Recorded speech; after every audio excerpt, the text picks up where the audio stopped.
Hey, my name's Wes. My favorite hobby is skateboarding, and my career goal is to one day tell somebody about Jesus somewhere, whether it's in the world, in a church, being a pastor, just doing missions.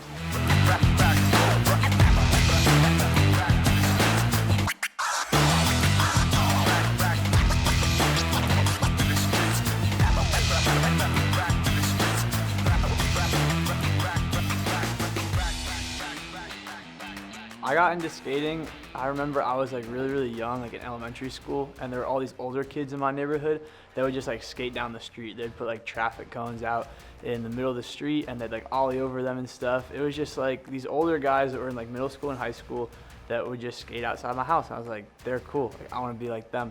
So I got a skateboard and I started to skate from a pretty young age. It was pretty inconsistent though. I broke my ankle in 5th grade when I first started, and it was kind of like patchy ever since then. But recently I got back into it during COVID because we have a lot of time on our hands. So I just decided to pick it back up, and I've been skating consistently for about a year and a half now.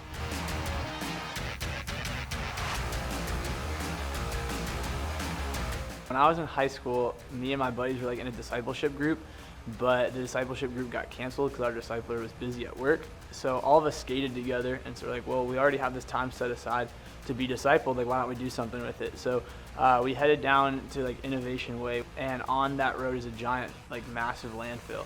And so we all took our boards like really late at night, and we went to the top of the landfill, and we just started like going down it. And a couple of us had done it, but me and my friend Noah hadn't done this hill before. And like there's like multiple turns, and past the 3rd turn apparently you're just not supposed to like go down because it gets too steep and you'll like go really fast. So Noah and I never got that memo. The other 2 stopped because like obviously they knew. So we fly around the corner, and I'm going at like 45, 50 miles an hour on my board, just like flying down this hill. I'm about to catch up to Noah, and I see him jump off, so I was like, loser, like I'm gonna make it to the end. And then my board starts to wobble, I get speed wobbles, so I have to jump off, and I thought it was like grass to the left of me, so in a split-second decision, I'm like, all right, I can jump off head first and like roll in the grass and dive, or I can jump off feet first and possibly like shatter my kneecaps from like the impact. So I dive off, and what I dove off into wasn't grass, but it was a concrete ditch that I hit head first. And yeah, it was tough. I wasn't wearing a helmet, wasn't wearing anything, so knocked out on impact, split my skull in half, like was bleeding out. I looked like Jesus on the cross from Passion of the Christ is what my friends told me. So they took my shirt, they like tied my head in it, and like to stop the bleeding, and they like put me on my board on my back, and then they wheeled me down the rest of the hill because we were trespassing and they didn't want to get caught. So they didn't call 911.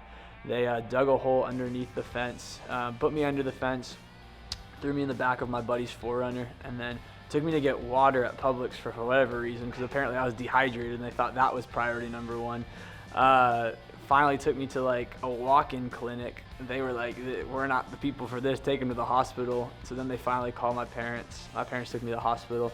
And while I was in the hospital, they told my parents, like, there's a high chance that your son's not gonna live. Like, he has severe head injury, possible brain damage. He could possibly never walk again or have to learn how to walk again. Like, his motor skills are gonna be like completely fried. Basically, if he's gonna live, it's not gonna be a very functional life for a little while.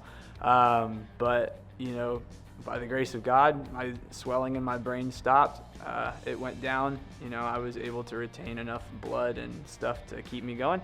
They stitched me up. I got 3 layers of 8 stitches right here, like in my skull where I split, is where my scar is.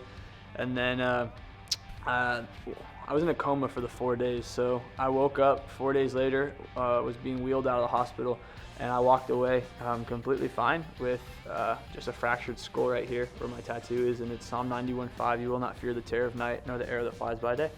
And then I recovered about a month, and then I was on a plane going to Colorado, and I was skating that summer again.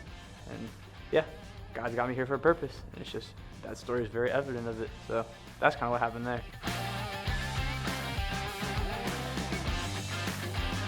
I think that, you know, the world of Christ and the world that we live in is one that is very diverse. It's one that has a lot of different people groups in it, and the Bible clearly states that the body of Christ is the same way. It's something where a bunch of different people from a bunch of different backgrounds come together and they bond together. And just like the skating community, there's a bunch of different people. You could see a girl out there ripping, a guy out there ripping. There's one guy at my local skate park that I go to that's like 250, 300 pounds, like huge heavy set dude.